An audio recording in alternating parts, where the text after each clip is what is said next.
கேரளாவிலிருந்து சட்டவிரோதமாக கொண்டு வந்து இங்கே கொட்டப்பட்டிருந்திருக்கக்கூடிய மருத்துவ கழிவுகள் உள்ளிட்ட இந்த கழிவுகளை மதிப்பிற்குரிய தென்மண்டல பசுமை தீர்ப்பாயத்தினுடைய உத்தரவுப்படி தமிழ்நாடு அரசு தொடர்ச்சியாக எடுத்த நடவடிக்கைகளின் விளைவாகவும் இன்றைக்கு சுமார் 16 லாரிகள் இப்போது வரைக்கும் நம்ம இது பண்ணியிருக்கோம்.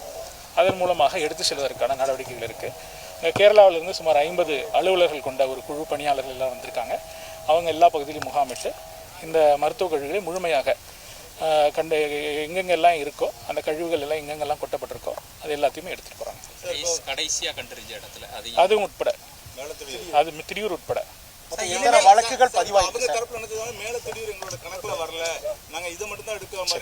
அதனாலதான் நான் சாயங்காலம் பேசுறேன்னு சொன்னேன்.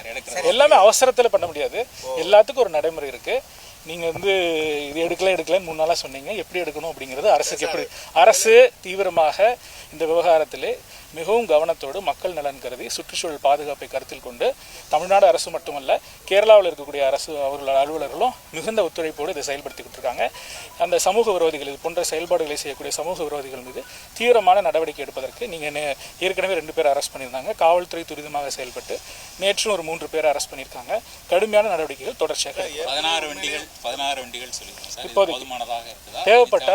தேவைப்பட்ட எத்தனை வண்டி வேணாலும் நம்ம எடுத்து இந்த கழிவுகளை முழுமையாக தடுக்க எப்படி நடவடிக்கை? இப்போ கன்னியாகுமரியில் ஒரு 16 செக் போஸ்ட் இருக்குது. தென்காசியில் 2 செக் போஸ்ட் இருக்குது.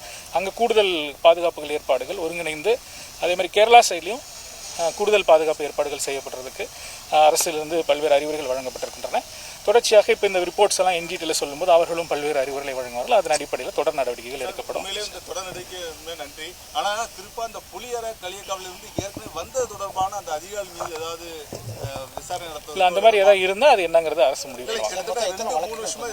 இப்போ 4 வழக்குகள் பதிவாயிருக்கு. திடீரில் இப்போ ப்ராசஸில் இருக்கு.